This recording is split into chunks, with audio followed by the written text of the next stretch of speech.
Di manga One Piece chapter 956, Kurohige terlihat bersiap meninggalkan BF Island untuk merebut sesuatu dengan tangannya sendiri sebelum incarannya itu sampai jatuh ke tangan angkatan laut. Apa yang dia incar ini kemudian diketahui merupakan buah iblis Meru Meru no Mi yang saat ini dimiliki oleh Ratu Bajak Laut Buah Hancock. Di chapter 1059 bersama dengan Vasco Shot dan Katarina Devon, Kurohige kemudian menyerbu Amazon Lily yang kebetulan berbarengan dengan Koby dan pasukan angkatan lautnya yang juga sedang berusaha menangkap sang Ratu Bajak Laut yang baru saja gelar Shichibukainya dicabut oleh pemerintah dunia. Dalam mini battle royale tersebut, sesuatu yang tidak terduga terjadi.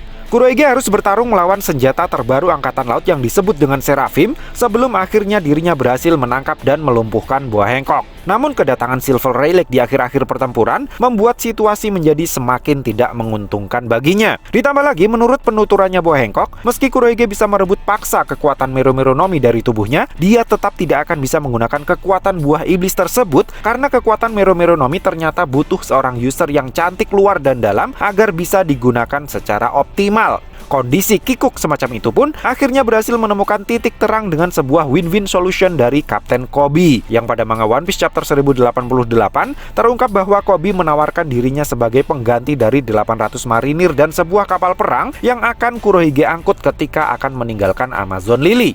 Nah, di waktu yang bersamaan, Aokiji dan Van Augur sepertinya mendapatkan tugas untuk menculik Charlotte Pudding dari Whole Cake Island karena Kurohige sepertinya punya rencana terkait kemampuan istimewa dari ras mata tiga yang dimiliki oleh salah satu anak gadisnya Big Mom itu. Misinya itu kemudian sukses dijalankan oleh keduanya seperti yang digambarkan dalam cover story manga One Piece chapter 1064.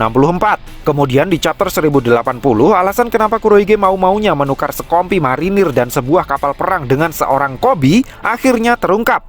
Kurohige pikir pemerintah dunia pasti akan bersedia melakukan apa saja untuk ditukar dengan kebebasan Koby karena Koby adalah pahlawan muda angkatan laut, termasuk mengakui BF Island sebagai sebuah negara yang berdaulat, adil dan makmur, di mana Kurohige diakui secara resmi sebagai raja yang sah. Namun rencana Kurohige itu gagal total karena Koby ternyata adalah anggota SWORD, yaitu sekumpulan perwira angkatan laut yang sudah mengajukan resign dari instansi, sehingga mereka bisa di PHK kapan saja jika dinilai melakukan aksi yang membahayakan instansi terkait. Rencananya itu menjadi semakin berantakan tatkala Monkey D. Garp dan para nakamanya Koby yang juga para member SWORD menyerbu BF Island di saat Kurohige sedang pergi dinas keluar kota. Dan entah apa maksud dan tujuannya, dalam perjalanan dinasnya kali ini Kurohige membawa Charlotte Pudding yang baru saja disetorkan oleh Aokiji dan Van Augur untuk ikut serta bersamanya. Nah, di manga One Piece chapter 1055 kan, Akagami no Shanks berhasil membuat Admiral Green Bull lari ke kencing-kencing meninggalkan negeri Wano hanya dengan menggunakan pancaran hakinya yang luar biasa dahsyat.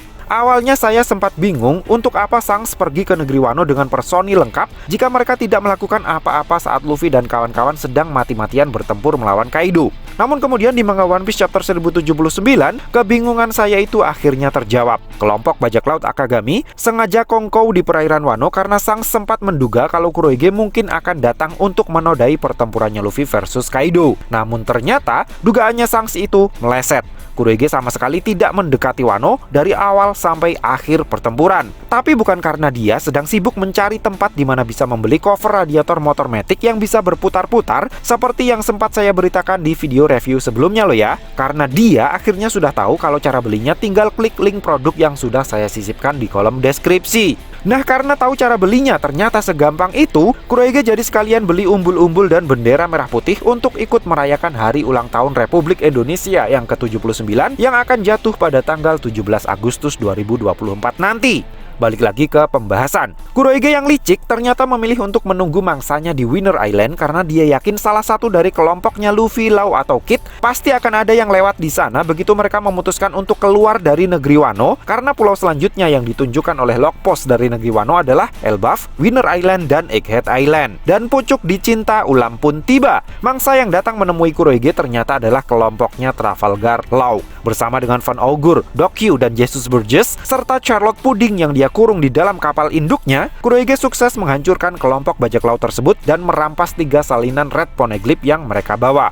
Di momen yang kemungkinan besar waktu kejadiannya beriringan, Monkey D. Garp bersama beberapa orang juniornya menggerebek BF Island demi bisa membebaskan Kapten Koby yang Kurohige sandra. Untungnya di markas utama kelompok bajak laut Kurohige itu masih ada Aokiji, Shiryu, Avalo Pizarro, Vasco Shot, dan San Juan Wolf. Meski dalam pertempuran yang memporak-porandakan seisi pulau itu, Kapten Koby akhirnya berhasil dibawa kabur, kabur, tetapi Monkey D. Garp selaku inisiator dari penggerebekan tersebut berhasil dilumpuhkan. Namun menariknya, Eiichiro Oda-san masih melabeli Monkey D. Garp dengan status hilang, alih-alih melabelinya dengan status tewas. Padahal seperti yang kita semua bisa lihat di ending manga One Piece chapter 1088, tubuhnya Garp terlihat sudah terkapar di tanah dengan dada tertembus tombak esnya Aokiji. Di waktu yang nyaris bersamaan juga, setelah sukses membantu Kurohige menghancurkan Trafalgar Law di Winter Island, Van Augur langsung ganti job lagi, yang mana kali ini dia mendapatkan tugas untuk mengantar Katarina Devon menyusup ke Egghead Island, yang mana mereka kemudian mendapatkan jackpot karena mendapati Gorosei Saturn yang baru saja dikuaplok oleh Luffy terkapar tidak berdaya di hadapan mereka. Tujuan mereka menyusup ke Egghead Island pun langsung tercapai saat itu juga setelah Katarina Devon menyentuh salah satu bagian tubuhnya Gorosei Saturn. Saya menduga Kurohige yang sudah merasakan sendiri betapa hebatnya 2 unit Seraphim yang dikirimkan ke Amazon Lily kemungkinan besar tertarik untuk mendapatkannya juga setelah menyadari kalau mereka adalah versi upgrade dari Pacifista, yang mana itu berarti ada sistem khusus yang berfungsi untuk mengendalikan mereka.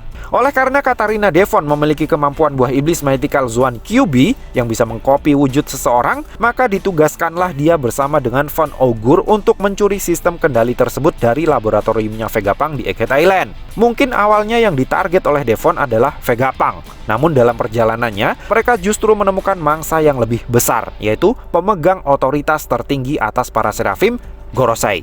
Makanya mereka langsung cabut dari Egghead Island begitu Devon sudah menyentuh kakinya Gorosei Saturn. Di tengah perjalanan pulang itulah tanpa sengaja mereka berpapasan dengan Karibo yang tengah sakit hati karena baru saja diusir oleh Zoro. Berbekal informasi terkait senjata kuno Poseidon dan Pluton yang dia dapatkan selama kongkow bareng kelompok topi jerami, Karibo kemudian merayu Devon dan Van Augur agar mau membawanya menemui Kurohige secara langsung. Jadilah si manusia lumpur itu ikut berlayar bersama Van Augur dan Katarina Devon menuju ke Beehive Island. Nah, dari 10 kapten Titanicnya Blackbeard Pirates, satu-satunya yang masih belum diketahui keberadaannya hanyalah Laffy.